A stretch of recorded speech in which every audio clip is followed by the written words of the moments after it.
ಮಾತನಾಡೋದಕ್ಕೆ ಈಗ ಜನಾರ್ದನ್ ರೆಡ್ಡಿ ಅವರಿದ್ದಾರೆ. ರೆಡ್ಡಿ ಅವರೇ, ಮೊದಲನೇದಾಗಿ ಬಿಜೆಪಿ ಸೇರ್ಪಡೆ ಆದ ಬಳಿಕ ಮಾತಾಡ್ತಿದ್ದೀರಾ. ಈ ಒಂದು ಸೇರ್ಪಡೆ ನಾನು ಆಗಲೇ ಕೇಳಿದೆ, 12 ವರ್ಷದ ವನವಾಸದ ಬಳಿಕ ಬರ್ತಿದ್ದೀರಾ. ಕಳೆದ ವರ್ಷ ನೀವು ಬರೋದಕ್ಕೆ ಟ್ರೈ ಮಾಡಿದ್ರಿ, ಬಿಜೆಪಿ ಒಂದು ಕಡೆಗೆ ದೂರದಲ್ಲಿತ್ತು. ಒಂದು ವರ್ಷದಲ್ಲಿ ಏನೆಲ್ಲ ಬದಲಾಯಿತು ನೋಡಿ. ಭಾರತೀಯ ಜನತಾ ಪಕ್ಷ ಅನ್ನೋದು ನನ್ನ ರಕ್ತದ ಕಣಕಣದಲ್ಲಿ ಕೂಡ ಇರುವಂಥದ್ದು. ಕೆಲವೊಂದು ಅನಿವಾರ್ಯ ಪರಿಸ್ಥಿತಿಗಳಲ್ಲಿ ನನಗೆ ಹೊರಗಡೆ ಹೋಗಬೇಕಾಯಿತು. ಇವತ್ತು ಪುನಃ ನಾನು ವಾಪಸ್ ಬಂದಿದ್ದು ನನ್ನ ಮನೆಗೆ ತುಂಬ ನನಗೆ ಖುಷಿ ಅನ್ನಿಸ್ತಾ ಇದೆ.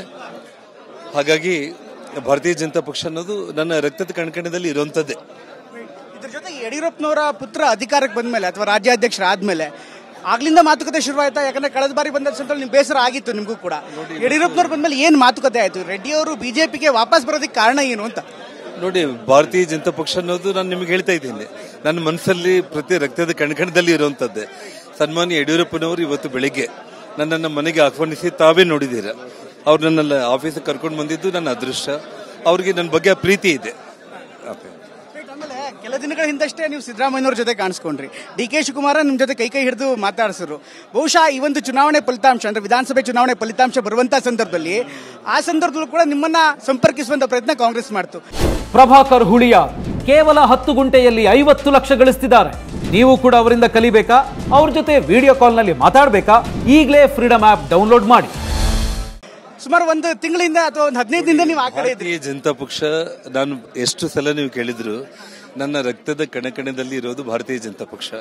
ಸನ್ಮಾನ್ಯ ನರೇಂದ್ರ ಮೋದಿಜಿಯವರು 3ನೇ ಬಾರಿ ದೇಶದ ಪ್ರಧಾನಮಂತ್ರಿ ಆಗೋದಕ್ಕೆ ನಾನು ಹಿಂದೆನೇ ಕಲ್ಯಾಣ ರಾಜ್ಯ ಪ್ರಗತಿ ಪಕ್ಷ ಆದ್ರೂ ಕೂಡ ಬಾಹ್ಯ ಬೆಂಬಲ ಅಂತ ಹೇಳಿದ್ದೆ.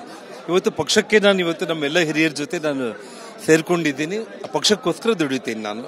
ಕೊನೆಯದಾಗಿ ಶ್ರೀರಾಮುಲು ಅವರು ಜೊತೆಗಿದ್ದಾರೆ. ಹಿಂದೆ ನಿಮ್ಮ ಮತ್ತೆ ಶ್ರೀರಾಮುಲು ನಡುವೆ ರಾಜಕೀಯವಾಗಿ ಬೇರೆ ಬೇರೆ ವಿಭಾಗವಾಗಿದ್ರಿ, ಬೇರೆ ಬೇರೆ ಹೋಗಿದ್ರಿ. ಈಗ ಮತ್ತೆ ಒಂದಾಗ್ತಾ ಇದ್ದೀರಾ. ಈ ಒಂದು ಸಂದರ್ಭದಲ್ಲಿ ಹೋಗೋದಕ್ಕೆ ಏನ್ ಕಾರಣ? ಮತ್ತೆ ಬರುವಂತ ಸಂದರ್ಭದಲ್ಲಿ ಮತ್ತೆ ಹಳೆ ದೋಸ್ತಿ ಹಾಗೆ ಇರುತ್ತಾ? ನೋಡಿ, ಶ್ರೀರಾಮುಲು ನಾನು ಬೇರೆ ಬೇರೆ ಅಲ್ಲ, ನಮ್ದೊಂದು ಕುಟುಂಬ ಅಷ್ಟೇ.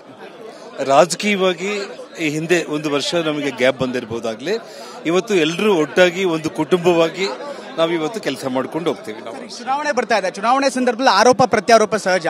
ಈಗ ಏನಾಗ್ತಾ ಇದೆ, ಗಣಿ ವಿಚಾರದ ತಕ್ಷಣ ನಿಮ್ಮ ಹೆಸರು ಹೇಳ್ತಾ ಇರ್ತಾರೆ. ಅದೇ ರೀತಿ ನಾಗೇಂದ್ರ ಅವ್ರ ಹೆಸರು ಕೂಡ ಅವರು ಸಚಿವರಾಗಿದ್ದಾರೆ.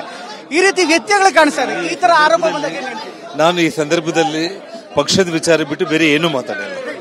ರಾಮುಲು ಅವರು ಮುಂದೆ ನಿಮ್ಮನ್ನ ರಾಮುಲು ಅವರು ಹೇಗೆ ಒಟ್ಟಿಗೆ ಪ್ರಚಾರ ಮಾಡ್ತೀರಾ? ಏನ್ ರೋಲ್? ನಾವಿರೋದು ಒಟ್ಟಿಗೆನೇ ಇದೀವಿ, ಯಾವತ್ತೂ ಬೇರೆ ಆಗಿಲ್ಲ.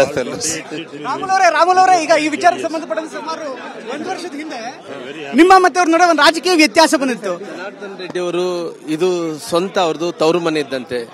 ಯಾವ ರೀತಿಯಲ್ಲಿ ತವರು ಮನೆಗೆ ಅವ್ರ ಮಗ ವಾಪಸ್ ಬಂದೇನೋ ಆ ರೀತಿ ವಾಪಸ್ ಬಂದನ. ಶ್ರೀರಾಮಚಂದ್ರ ಪ್ರಭು ಅಗ್ನಿ ಪ್ರವೇಶನ ಮಾಡೋದ ಮೂಲಕ, ಯಾವ ರೀತಿಯಲ್ಲಿ ಅಗ್ನಿ ಪ್ರವೇಶದ ಮೂಲಕ ಮತ್ತೆ ವಾಪಸ್ಸು ಮನೆಗೆ ವಾಪಸ್ ಬರ್ತಾನೋ ಆ ರೀತಿ ಜನಾರ್ದನ್ ರೆಡ್ಡಿ ಕೂಡ ಒಂದು ಅಗ್ನಿ ಪರೀಕ್ಷೆದಲ್ಲಿ ಗೆದ್ದು ಪುನಃ ಭಾರತೀಯ ಜನತಾ ಪಾರ್ಟಿಗೆ ವಾಪಸ್ ಬಂದಿದ್ದಾರೆ. ನನಗೆ ವಿಶ್ವಾಸ ಇದೆ ಜನಾರ್ದನ್ ರೆಡ್ಡಿ ಬರೋದ್ರಿಂದ ಮಧ್ಯ ಕರ್ನಾಟಕ, ಕಲ್ಯಾಣ ಕರ್ನಾಟಕ ಭಾಗದಲ್ಲಿ ಲಾಭ ಆಗುತ್ತೆ. ಎಲ್ಲ ಅಭ್ಯರ್ಥಿಗಳು ಗೆಲ್ಲಲಿಕ್ಕೆ ಅನುಕೂಲ ಆಗುತ್ತೆ. ಮೋದಿಜಿಯವರ ಆಶೀರ್ವಾದ, ಯಡಿಯೂರಪ್ಪರ ಆಶೀರ್ವಾದದಿಂದ ಗೆಲ್ಲಿತೀವನ್ನಂತ ವಿಶ್ವಾಸ ಇದೆ. ಜನಾರ್ದನ್ ರೆಡ್ಡಿ ಅವರು ದೊಡ್ಡ ಶಕ್ತಿ. 99ರಲ್ಲಿ ಅವಾಗ ಅಮೇಥಿ ಒಂದ್ ಕಡೆಗೆ, ಬಳ್ಳಾರಿ ಒಂದ್ ಕಡೆಗೆ, ಆವಾಗ ನಿಮ್ಮಿಬ್ಬರು ಜುಗಲ್ ಬಂದ್ವಿ ನೋಡಿದ್ವಿ. ಆಗ ಸುಷ್ಮಾ ಸ್ವರಾಜ್ ಅವರಿದ್ರು, ಈಗ ಸುಷ್ಮಾ ಸ್ವರಾಜ್ ಅವರಿಲ್ಲ. ಈಗ ಮತ್ತೆ ಅದೇ ತರ ಘಟನೆಗಳು ಮರುಕಳಿಸುತ್ತಾ ನೋಡಿ. ರಾಯ್ಬರೇಲಿ ಅನ್ನೋಂಥದ್ದು ಇಡೀ ದೇಶದಲ್ಲಿ ಭದ್ರಕೋಟೆ. ಅದೇ ರೀತಿ ಬಳ್ಳಾರಿಯಲ್ಲಿ ಕೂಡ ಕಾಂಗ್ರೆಸ್ ಭದ್ರಕೋಟೆ ಆಯ್ತು. ಜನಾರ್ದನ್ ರೆಡ್ಡಿ ಅವರು ನಾನು ಸೇರಿ ಭದ್ರಕೋಟೆ ಛಿದ್ರ ಮಾಡಿ ಭಾರತೀಯ ಜನತಾ ಪಾರ್ಟಿ ಬಾವುಟ ನಡೆಸಿದ್ವಿ. ಈ ಸಾರಿ ಕೂಡ ಜನಾರ್ದನ್ ರೆಡ್ಡಿ ಅವರು ಬಂದಿರೋ ಕಾರಣ ಒಂದು ದೊಡ್ಡ ಆನೆ ಬಲ ಬಂದಂತಾಗಿದೆ. ಬಲ ಸೇರಿದೆ ಬಾಹುಬಲಿ ಬಂದಂತಾಗಿದೆ. ಬಾಹುಬಲಿ ಬರೋದ್ರ ಮೂಲಕ ಇಡೀ ರಾಜ್ಯದಲ್ಲಿ ಅನುಕೂಲ ಆಗುತ್ತೆ ಅನ್ನೋ ವಾತಾವರಣ. ನೀವು ಸುಷ್ಮಾ ಸ್ವರಾಜ್ ಮಿಸ್ ಮಾಡ್ಕೋತಾ ಇದ್ದೀರಾ? ಖಂಡಿತವಾಗ್ಲೂ. ಇದಿಷ್ಟು ಜನಾರ್ದನ್ ರೆಡ್ಡಿ ಅವರು ಹೇಳ್ತಾ ಇರುವಂತಹ ಮಾತು. ಸಂಧ್ಯಾ ಜೊತೆ ಪ್ರಮೋದ್ ಟಿವಿ 9 ಬೆಂಗಳೂರು.